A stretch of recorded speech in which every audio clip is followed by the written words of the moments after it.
오늘도 사연살롱을 찾아주셔서 감사합니다. 저는 서울 외곽에서 개인 카페를 운영 중인 30대 중반의 자영업자입니다. 옛 속담에 가는 말이 고와야 오는 말이 곱다란 말이 있잖아요. 하지만 살아보니 세상이 꼭 그렇게 따박따박하진 않더라고요. 어렸을 때 저는 나쁜 사람은 무조건 벌을 받고 착한 사람은 보상을 받는다. 이 말을 정말 미련하리만치 믿은 답답이었어요. 대학에 입학하자마자 카페 아르바이트를 오랫동안 했어요. 제 꿈이 어릴 때부터 개인 카페를 차리는 것이었거든요. 하지만 저희 집 형편이 그렇게 넉넉한 편이 아니었기 때문에 진작에 포기했죠. 아르바이트에서 어느 세월에 돈 모아 창업하겠어요. 차라리 안정적인 직장에 들어가서 먼저 목돈을 만들고자 했어요. 그래서 졸업하고 작은 회사에 취직했어요. 벌이가 같은 업종에 비해 센 편이었지만 그만큼 몸이 고단했죠. 그리고 회사의 옆부서 언니의 소개로 남편을 만났습니다. 그 언니는 워낙 발이 넓어서 커플 메이커라 소문이 난 사람이었어요. 소개팅 자리를 잔뜩 기대하고 나갔어요. 연애를 많이 해본 편도 아니었고 소개팅은 태어나 처음이었거든요. 하지만 남편의 첫 인상은 그리 좋은 편이 아니었어요. 우선 첫 만남부터 지각을 한 거예요. 웬만큼 늦은 거면 말도 안 하죠. 하지만 자그마치 1시간이 넘게 늦지 뭐예요.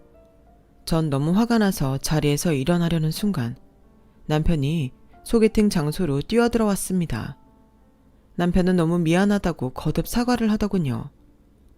전 그냥 갈게요. 이렇게 예쁘신 분이 나오실 줄은 꿈에도 몰랐네요. 정말 미안해요. 어떻게 하면 용서를 받을 수 있을까요? 남편의 과장스러운 아첨에 저는 바보같이 기분이 풀리더군요. 그리고 그 이후로 남편과는 자연스레 연인관계가 되었죠. 연상을 만난 건 처음이었는데 남편은 가족처럼 절 잘 챙겨주고 다정하게 대해줬어요. 남편도 저처럼 회사원이었어요. 다만 다니는 회사가 저보다 더 괜찮았어요. 말하진 않았지만 눈치로 가늠하길 남편의 집안도 안정적인 것 같았습니다. 저는 일찍 아버지가 돌아가셨어요. 그래서 홀어머니와 저, 그리고 하나 있는 남동생이 가족의 전부예요. 어머니는 동네에서 부동산 사무실을 운영하세요. 물론 아버지의 빈자리를 느낄 때도 있었지만 세 식구 서로 의지하며 잘 살았죠. 정말 남부럽지 않은 화목한 가족이에요. 남편과 연애할 때 남동생은 군대에 있었고요. 솔직히 전 당시에 결혼 생각이 크게 없었어요. 결혼도 늦게 하는 추세였고 나이 때문에 결혼을 서두르는 건 좀 미련한 짓 같았어요. 그런데 남편은 저와의 결혼을 처음부터 당연히 생각하고 있더라고요. 전 남편에게 제 사정에 대해 미리 다 알려주었습니다. 당연히 집안 사정에 대해 말해야 된다고 생각했어요. 괜히 나중에 아버지 없어서 무시받거나 집안이 부유하지 않다고 상처받고 싶지 않았거든요. 괜찮아. 난 당신처럼 바르고 착한 여자는 본 적이 없어. 나만 믿고 몸만 와. 이렇게까지 듬직하게 말하는 남자는 본 적이 없어요. 그땐 제가 너무 순진했던 거죠. 그래서 정말 남편의 그 한마디 장담만 믿고 결혼을 결심하게 되었죠. 제가 연애를 조금만 더 해봤더라면, 좀 더 사람 보는 눈이 있었더라면 남편과 결혼을 그렇게 번갯불에 콩 볶듯이 하지는 않았을 겁니다. 상견례를 하는 날 저는 시댁 식구들을 만나게 되었는데요. 그런데 아버님이 안 보이시더라고요. 시모는 아버님이 아침에 갑자기 급체를 해서 못 나온 것이라고 했죠. 어머, 그러시군요. 빨리 쾌차하셔야 할 텐데요. 저희 엄마는 당연히 그 말이 진짜라고 생각하며 위로의 말을 건넸어요. 저도 마찬가지였고요. 그런데 문제는 남편의 누나인 시누이였어요. 그런데 결혼하면 일은 그만둘 거지? 네? 시누이는 절 보자마자 반말을 하더군요. 저희 엄마와 남편도 좀 당황했죠. 시월드가 이런 건가 싶어 전 침착하게 대답했어요. 시집간 친구들이 상견례에서 기싸움에서 좋을 거 없다고 했던 게 떠올랐어요. 초장에 며느리 기 잡는다고 별 미친 짓 하는 사람들 많다고 했었습니다. 아니에요. 요새 외벌이가 얼마나 힘든데 힘 닿는 데까지 저도 벌려고요. 어머, 월급이 500 넘나 봐? 저는 정말 당황해서 아무 말도 하지 못했어요. 엄마도 너무 당황하셔서 절 쳐다보셨어요. 저희 엄마가 정말 순둥이시거든요. 마침 종업원이 음식을 가져와서 대화는 중단되었어요. 아마 그 자리에 제 남동생이 있었다면 상을 엎었을지도 모르겠습니다. 남동생은 그런 상황을 못 참거든요. 상견례는 무사히 마쳤어요.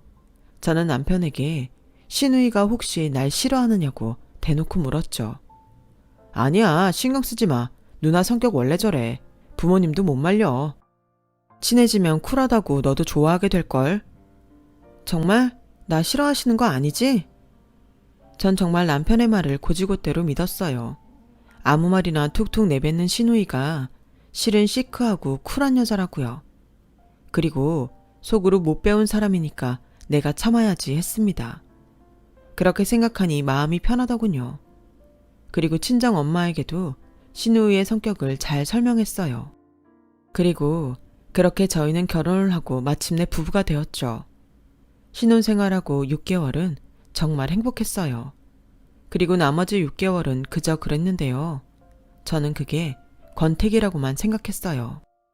다정하게 절 챙겨주던 남편은 퇴근하면 텔레비전만 보고 게임만 하는 무심하고 재미없는 사람이 되었거든요. 아침, 점심, 저녁 꼬박꼬박 밥 챙겨주는 게 제 일이더군요. 가정부 취급당하는 기분이었어요. 그리고 그 이유를 알게 된 데에는 오랜 시간이 걸리지 않았죠.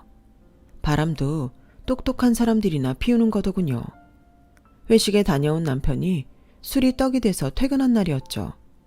전 곤드레 만드레 취한 남편의 꼬랑내 나는 양말을 벗겼어요. 땡큐. 정은아, 내가 너 사랑한다. 많이. 전 피식 웃었습니다. 그저 남편이 동료 여자 직원에게 하는 응원의 말이라고 생각했죠.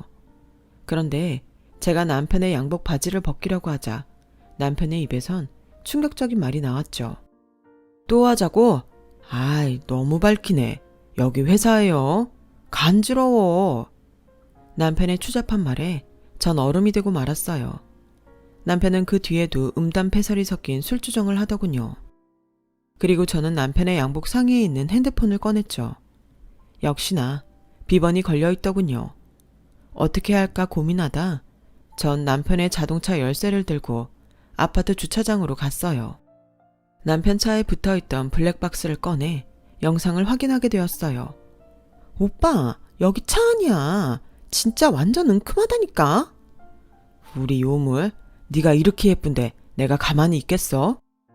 남편과 저는 권태기가 아니었습니다. 남편이 회사 동료와 바람이 났던 것이죠. 영상 속에서 남편과 여직원은 온갖 추태를 부리며 커플 행세를 하더군요. 다행히 차에서 그 짓거리는 하지 않더라고요. 다음날 전 여전히 술에 취해 정신을 차리지 못한 남편에게 블랙박스 동영상을 보여주었죠. 여보, 그게 아니라 다 오해야. 아니다, 내가 쳐 죽일 놈이야. 이혼해. 다행히 우리 사이에 애가 있는 것도 아니고 그냥 이 여자랑 살아. 남편이 무릎 꿇고 싹싹 빌더군요. 뭐든 다 해주겠다면서요. 제발 용서해달라고 했어요. 다 필요 없고 그냥 갈라서자고. 당신 카페 차리고 싶다며. 그거 내가 차려줄게. 그때까지도 이혼만 결심했던 저는 카페 소리에 마음이 흔들렸어요. 간통죄도 없어진 마당에 류책 쌓여도 전부 남편에게 있잖아요. 이대로 이혼하면 멀쩡히 저만 손해인 것 같았죠. 시모에게 5층짜리 상가 건물이 있어요. 마침 1층에 있던 옷집이 폐업해서 공실인 상태였고요. 남편은 자기가 시모를 설득해 카페를 내준다고 호언장담을 하더군요. 대신 나 바람핀 거는 우리 집에 비밀로 해주면 안 될까? 응? 그 여자랑 깊은 사이도 아니었고 진짜 잠깐의 일탈이었어. 일탈. 우리 집에서 알게 되면 나 쫓겨나고 유산이고 뭐고 하나도 못 받을 거야. 그리고 뜻밖의 시아버지 얘기를 들었어요. 이상하게 시댁에서는 시아버지 얘기만 나오면 쉬쉬하는 분위기였거든요. 게다가 결혼식 이후로 한 번도 본 적이 없었고요. 시댁에 잠깐 갈 때마다 시모는 시아버지가 지방에서 일을 하느라 잘 들어오지 않는다고만 둘러댔거든요. 그리고 바보 같은 전 그걸 고지고대로 믿었고요. 사실 시아버지가 남편 어릴 때 바람나서 집 나갔답니다. 10몇 년 가까이 안 보고 살다가 어머니가 아들 결혼식장에 부르려고 수소문해서 겨우 찾았다더군요. 아무튼 그 이후로 집에서 바람난 사람이라고 하면 길길이 날뛰고 찢어 죽일 놈으로 본다더라고요. 속으로 부전자전이라 생각하기도 했어요. 그런 상태에 솔직히 저는 남편의 제안에 혹했어요. 결혼한 지 1년도 안 된 상태로 이혼을 하는 것도 마음에 걸렸고요. 일주일 동안 남편은 밖에서 지내며 저에게 애걸복걸 용서를 빌었어요. 전 각방을 쓰는 조건으로 일단 이혼은 보류한다 했죠. 그리고 남편은 정말 약속대로 시댁의 건물에 제 카페를 차려주었어요. 전 퇴사를 했고 하나부터 열까지 카페에 관련된 모든 일은 제가 처리했어요. 커피 공부도 정말 열심히 했고요. 이미 대학 때 바리스타 자격증도 따두었거든요. 사실 직장생활 중에도 제 마음 한구석에는 카페에 대한 열정과 욕심이 남아 있었어요. 남들은 우습다고 생각할 수도 있겠지만 저에게는 정말 소중한 소망이었어요. 그런데 시누이의 불만이 좀 컸습니다. 시모 건물이기는 하나 관리는 시누이가 거진 다 하고 있거든요. 싸가지 없는 시누이에 대해서 설명을 해야겠네요.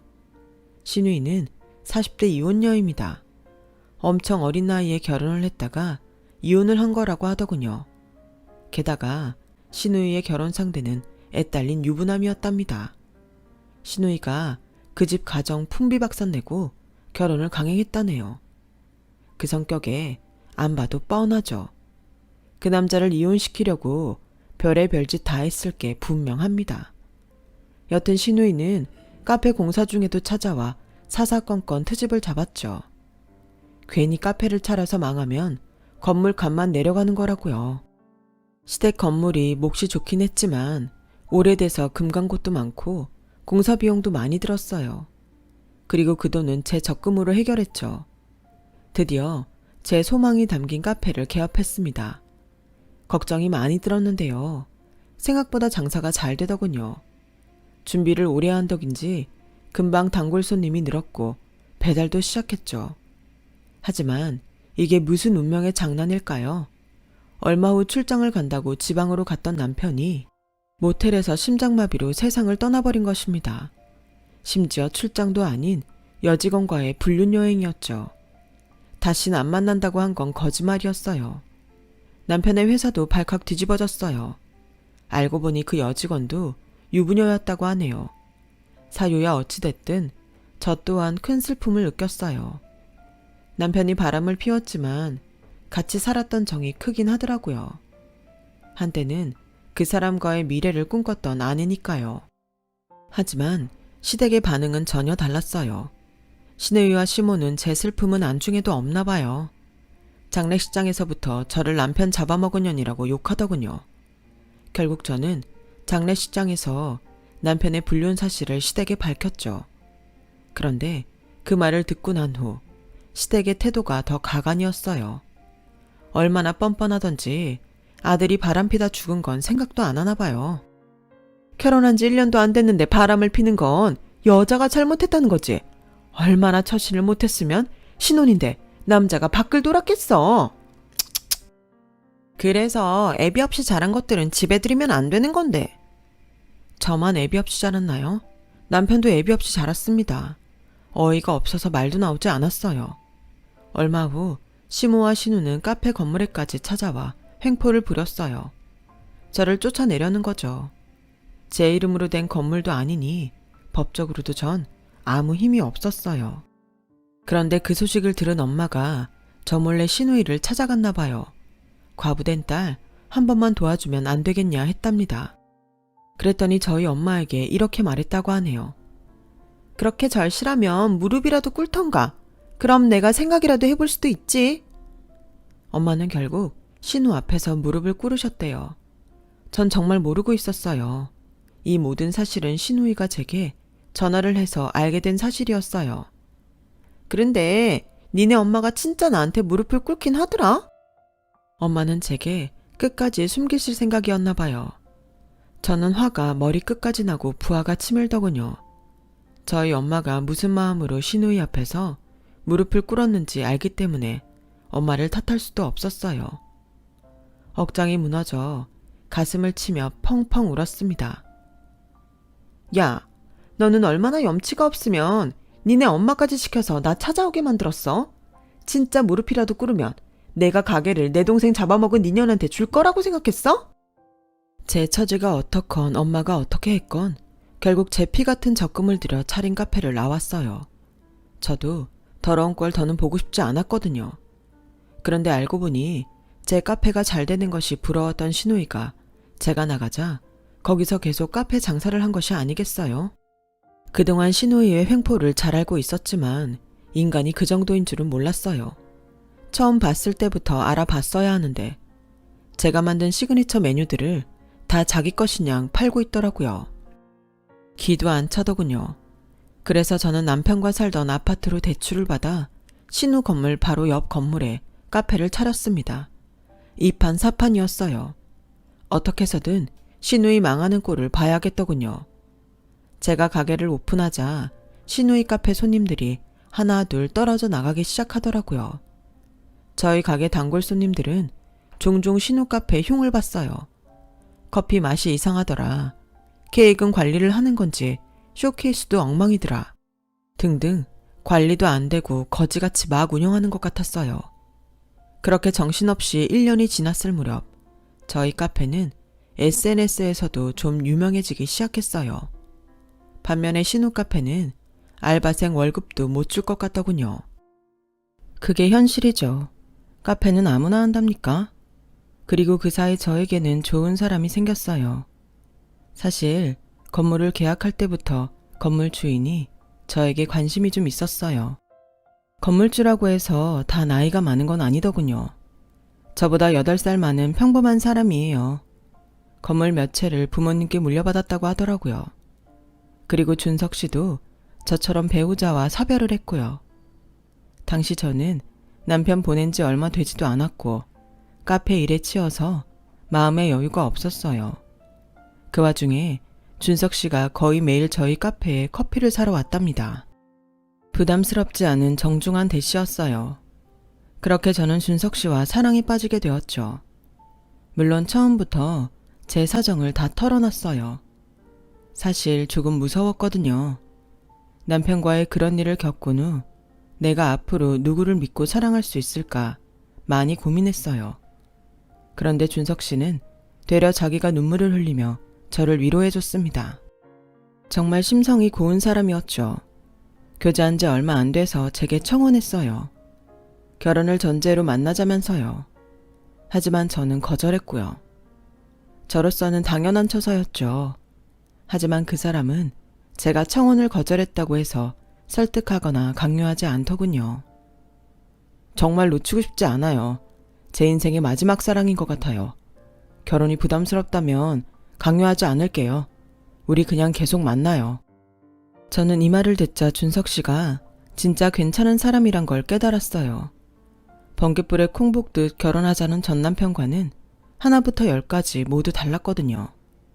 저는 결국 청혼을 받아들였어요. 저희는 결혼식을 올리지 않고 혼인신고만 했죠. 저에 대한 배려였어요. 그리고 그 사람은 제게 선물이 있다고 하더라고요. 그가 바로 전 신우이의 건물을 매입할 거란 사실이었죠.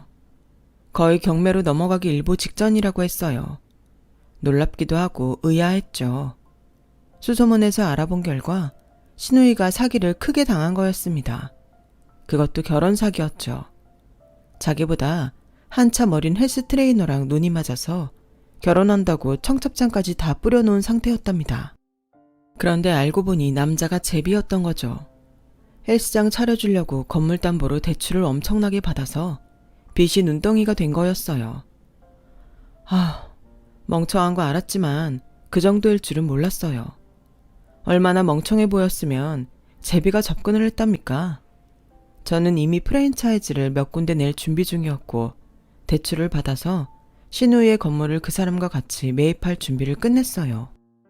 결국 제가 소망하던 일이 이루어진 순간인 거죠. 그런데 며칠 후 신우가 준석 씨에게 찾아왔어요. 부동산 중개인에게 진상을 부려 번호를 알아냈다더군요. 제 존재는 전혀 모르는 것 같았고요. 준석 씨는 사무실에 찾아온 신우를 보고 저에게 바로 연락을 했어요. 신우이는 준석 씨에게 다짜고짜 찾아와 제발 건물에 있는 가게를 계속 운영하게 해달라고 했다네요. 이대로 넘어가면 권리금도 못 받고 죽 서서 개주는 꼴이니까요.